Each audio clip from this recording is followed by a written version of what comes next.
Midterm elections now 32 days away. The million-dollar question seems to revolve around which issues will matter the most to voters come November the 8th. The abortion factor remains a very big issue. For more on all this, let's welcome in pollster on the Trump 2020 campaign and pollster at McLaughlin and Associates, Jim McLaughlin, back with us this morning. Jim, great to see you. Good morning. Good morning, Rob. Great to be here. So this Monmouth poll that came out earlier this week, basically it found that abortion, yes, is still an issue, but in order, inflation, crime, immigration, significantly more important to voters. And those numbers have gone up while abortion continues to kind of fall down that list. What do you make of this? Oh, what I make of it is the Republicans have a big advantage on this, because when you look at those issues that are most important to voters right now, things like inflation, things like crime, things like immigration, you see in all the polls, it's the one thing the polls agree on, the Republicans have significant advantages on those issues. And one of the big problems, we've been seeing this, I was actually comparing notes with some other good pollsters over the last couple days, is we're seeing the Republicans have gained several points over the last few weeks. And the reason is gas prices, as you mentioned before, inflation. And remember that so-called Inflation Reduction Act? Right. What's it doing? It's making inflation not better.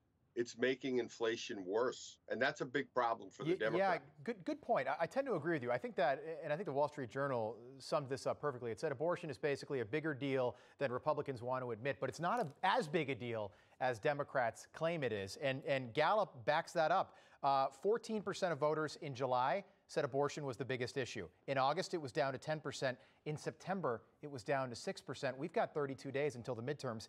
It's going to continue to fall. What do you make of this NBC Telemundo poll that basically found that Latino voters favor Republicans by overwhelming margins, but also 51% disapprove of Joe Biden, Latino voters?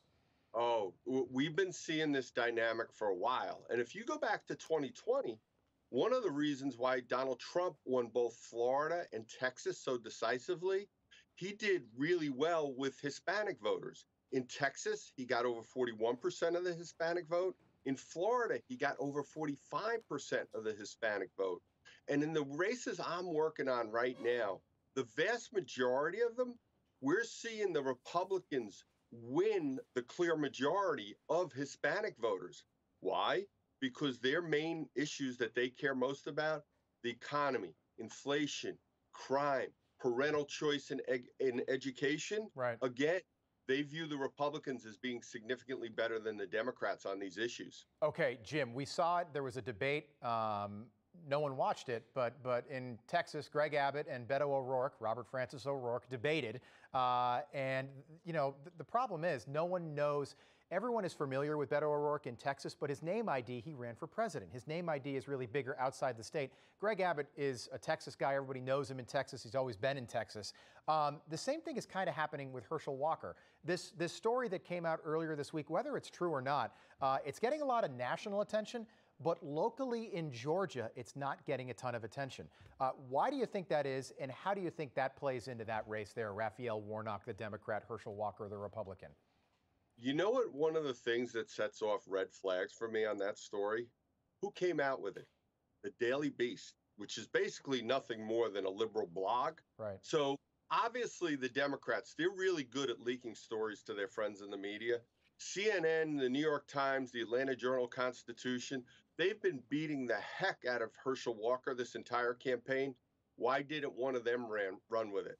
So what the Democrats had to do was, because I think there's real holes in this story, they went to an illegitimate, one of their basically left-wing blogs. They ran it. Now the CNN and the rest of them think they can run with it. But I give the voters, I've done a lot of work down in Georgia. We used to work for Governor Nathan Deal down there, Doug Collins. The voters down there are a lot smarter than the liberal elites at the New York Times and the Washington Post give them credit for.